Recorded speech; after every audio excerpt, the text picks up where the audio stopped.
प्रस्तावित शक्तीपीठ महामार्गाला विरोध दर्शवण्यासाठी 15 ऑगस्ट रोजी भारतीय तिरंगा फडकावला। शक्तीपीठ नको आमच्या वावरात या टॅगलाईन खाली शक्तीपीठ महामार्ग विरोधी संघर्ष समितीच्या वतीने शेतात तिरंगा फडकवत अभिनव आंदोलन करण्यात आले। काँग्रेसचे विधान परिषदेतील गटनेते आमदार सतेज पाटील यांच्या नेतृत्वाखाली हे आंदोलन करण्यात आले। आकुर्डे येथील दौलत शिंदे यांच्या शेतात, कागल तालुक्यातील शिवाजी मगदूम, करवीर तालुक्यातील कोगिल बुद्रुक येथील सुशीला पाटील यांच्या शेतात हे आंदोलन करण्यात आले।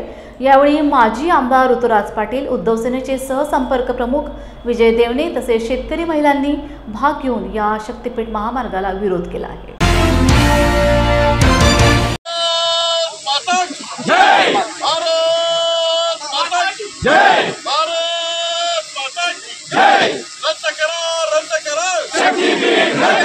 महाराष्ट्रातल्या 12 जिल्ह्यामध्ये स्वातंत्र्य दिनादिवशी शक्तीपीठ महामार्ग रद्द करावा अशा भूमिकेतून गरज नसलेला महामार्ग आहे आणि या शक्तीपीठातून आम्हाला स्वातंत्र्य मिळावं। पूर्वी ब्रिटिशांच्या विरुद्ध या देशातल्या सामान्य नागरिकांनी लढा दिला आणि देशाला स्वातंत्र्य मिळालं। आता सरकारच्या विरुद्ध लढा देऊन आम्हाला या शक्तीपीठमधलं स्वातंत्र्य मिळवून द्यायचं। शक्तीपीठातून कोणताही प्रकल्प असतो शेतकऱ्यांना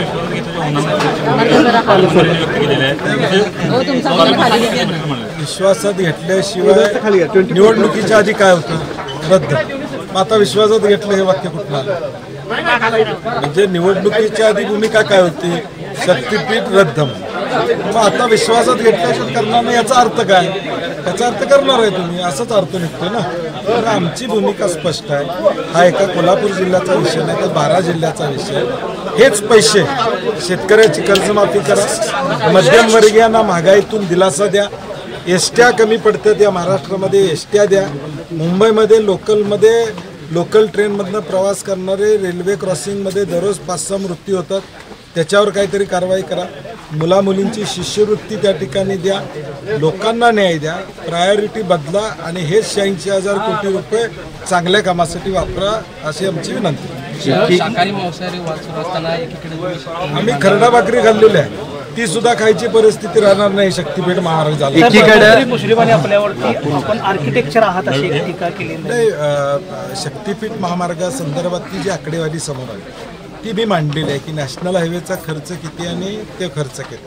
आता मी तांत्रिक मुद्द्यात जाऊन आर्किटेक्ट आहे का नाही हे प्रूव्ह करणार नाही, कारण की आम्हाला रद्द करायचा रस्ता, त्यामुळे मी त्या तांत्रिक मुद्द्यात घुसणार नाही, कारण की मला माहीत आहे तो किती वाढीव खर्च आहे आणि काय आहे सगळं। परंतु माझी त्यांनाही विनंती आहे की आपण जो शब्द निवडणुकीच्या आधी दिला होता कोल्हापुरातल्या जनतेला तो पूर्ण करावा। काढला किंवा सरकारने त्याची दखल घेतली, या शेतकऱ्यांची काय होणार आहे ती परिस्थिती सरकारनं आठवणीत घेतलेली नाही। एकाची जमीन 2-3 एकर जाते आणि आता चालू पीक आहे ते भाताच्या वावरात उभा राहून सांगतो आमची जमीन पाकच जाते। ह्याच्याबद्दल सरकारनं विचार करून ही रद्द झालाच पाहिजे अशी आमची भूमिका आहे। जाते 15 एकर, 1 गुंठा पण राहत नाही, मेलं तर पुरायला जायचं कुठं? एवढ्या जागा गेलं तर 10 लाख 20 लाख म्हणतात आणि हे एवढं रान या सरकारला द्यायचं। पहिले 1 एकर गेलेला आहे रस्ता, तरी पण आम्ही का बसलो? आता सगळंच चाललंय म्हणजे आम्ही काय करायचं?